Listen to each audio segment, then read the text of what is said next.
Alleluia, Alleluia, Alleluia, Alleluia.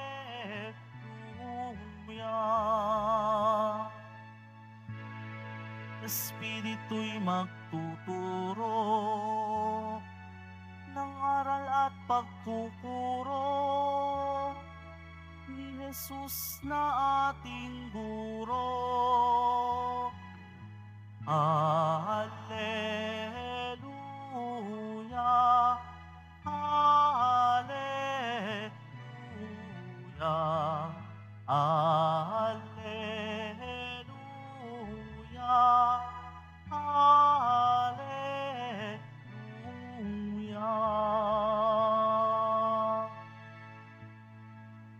Sumainyo ang Panginoon. At sumaiyo rin. Ang pagpapahayag na mabuting balita ng Panginoon ayon kay San Juan. Papuri sa iyo, Panginoon. Nang muling napakita si Jesus sa mga alagad niya, at nang makakain sila, tinanong ni Jesus si Simon Pedro, "Simon, anak ni Juan, iniibig mo ba ako ng higit kaysa mga ito?" "Opo, Panginoon, nalalaman ninyong iniibig ko kayo," tugon niya. Sinabi sa kanya ni Jesus, "Pakanin mo ang aking mga batang tupa." Muli siyang tinanong ni Jesus, "Simon, anak ni Juan, iniibig mo ba ako?"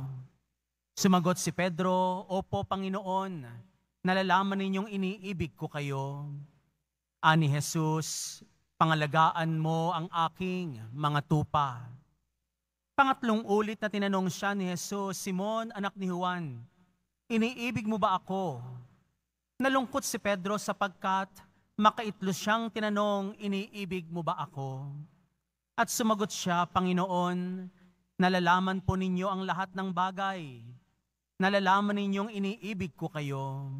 Sinabi sa kanya ni Jesus, "Pakanin mo ang aking mga tupa. Tandaan mo, noong kabataan mo pa, ikaw ang nagbibihis sa iyong sarili at lumalakad ka kung saan mo ibig. Ngunit pagtanda mo, iuunat mo ang iyong mga kamay at iba ang magbibihis sa iyo at dadalhin ka kung saan hindi mo ibig." Sinabi niya ito upang ipakilala kung paano mamamatay si Pedro at sa gayoy mapararangalan niya ang Diyos. Pagkatapos, sinabi sa kanya ni Jesus, "Sumunod ka sa akin." Mga kapatid ko, ang mabuting balita ng ating kaligtasan.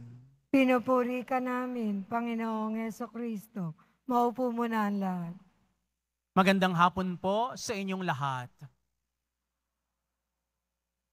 Ang tagpong ito ng pagkikita at pag-uusap sa pagitan ni Simon Pedro at ni Jesus ay nung siya'y muling magpakita sa kanila at inaya silang kumain at magsalo-salo sa anumang nakahanda sa kanilang harapan upang mapatunayan ni Jesus na hindi siya multo.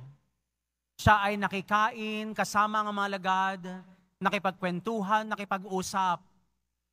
Sa katunayan, siya ay nagtanong pa kay Simon Pedro. At ano ang tanong ni Jesus kay Pedro? "Iniibig mo ba ako?"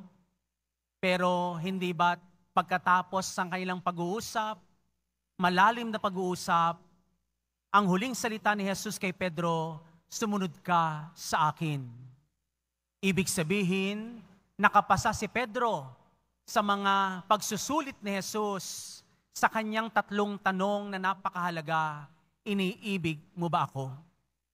Pero hindi ba habang nagtuturo si Jesus sa mga alagad, bago pa siya mamatay, itinuro na niya, kung nais man ng sino mang sumunod sa akin, itanggi niya ang ukol sa kanyang sarili, pasanin ang kanyang krus sa araw-araw, at doon sumunod sa akin.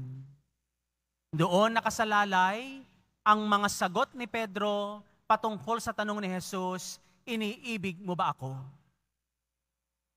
Marahil maraming beses na rin nating tinanong sa ating Panginoon, Panginoon, iniibig mo ba ako?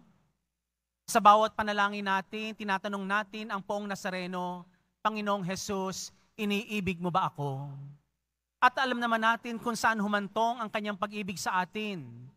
Ilang beses siyang nadapa. Napakabigat ng kanyang pinapasang krus. Napakataas ang kalbaryong kanyang inakyat.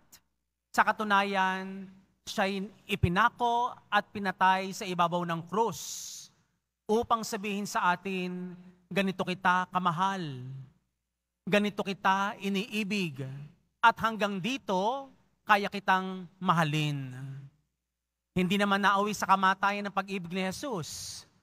Sa katunayan, siya'y muling nabuhay sa pangalan ng pag-ibig. Siya'y muling nabuhay alang-alang sa atin. Sapagkat ang sino mang umiibig ay hindi kailanman mamamatay. At ito ang tanong ni Jesus kay Pedro upang hindi siya mamatay bilang leader ng simbahan, iniibig mo ba ako? 3 beses tinanong. 3 beses niyang sinagot, opo Panginoon, iniibig ko po kayo. Pero di ba, merong karugtong ang tanong ni Jesus, iniibig mo ba ako ng higit pa sa mga ito? Ano kaya yung mga higit pa sa mga ito? Pedro, iniibig mo ba ako higit pa sa iyong bangka, sa iyong pamilya, sa iyong ambisyon, sa iyong mga pangarap, o kung anumang merong ang kayamanan, iniibig mo ba ako ng higit pa sa mga ito? Marahil ito rin ang itatanong sa atin ng mahal na Poong Hesus Nazareno. Kapatid, iniibig mo ba ako ng higit sa mga ito? Ano kaya ang mga humahadlang upang tuluyan nating mahalin si Jesus? Anong mga bagay na nagpapabigat? Humaharang ng mga sitwasyon o bagay na hindi natin matawiran at humahadlang ito upang tuluyan nating ibigin si Jesus. Isuko natin sa mga sandaling ito. Ialay natin sa paanan ng mahal na Poong Hesus Nazareno ang mga bagay na humahadlang upang sagutin ang tanong ni Jesus, iniibig mo ba ako? Bakit may mga pagkakataon na tumatalikod tayo kay Jesus? May mga sitwasyon na tila mas pinipili natin ang hindi makadiyos. Merong mga bagay na alam natin hindi gusto ng Diyos pero patuloy nating ginagawa, patuloy nating pinupuntahan, patuloy nating hinaharap. Bakit hindi natin isuko sa Kanya ang lahat ng mga ito upang masagot natin ang tanong, iniibig mo ba ako ng higit pa sa mga ito? Lubhang nalungkot si Pedro, bakit tila nagdududa ang Panginoon sa kanyang pag-ibig. Ang totoo, pinapalalim lang ni Jesus ang uri ng pag-ibig ni Pedro. Hindi lamang panglabas, kundi nasa loob, kundi nasa kaibuturan ng kanyang puso ang kanyang pag-ibig. Sapagkat ang pag-ibig ay ang pagsunod kay Jesus na itinatanggi ang sarili, nagpapasa ng krus alang-alang sa iba, at saka makasusunod sa Kanya.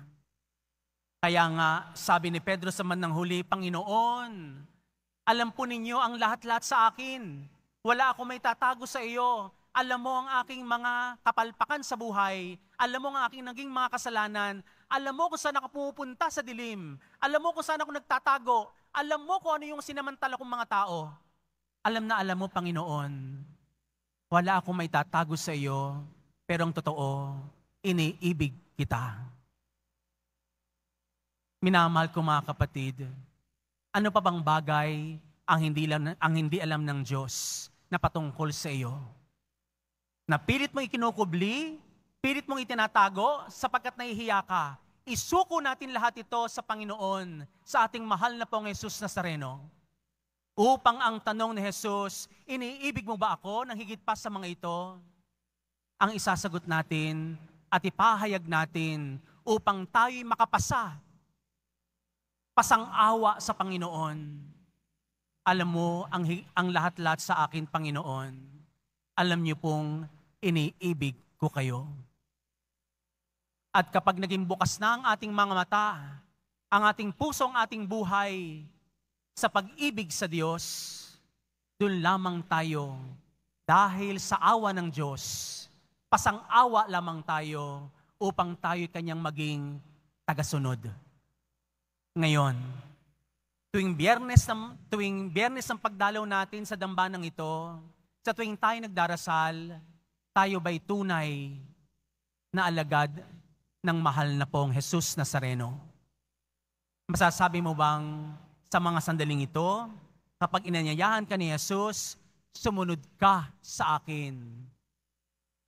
Wala bang humahadlang? Wala bang balakit? Wala bang nagpapabigat? Wala bang harang upang tayo ay tuluyang makasunod kay Jesus?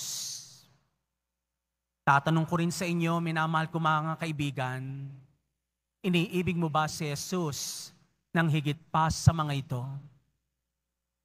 Sagutin niyo ang tanong na ito sa gitna ng inyong pananalangin. Amen.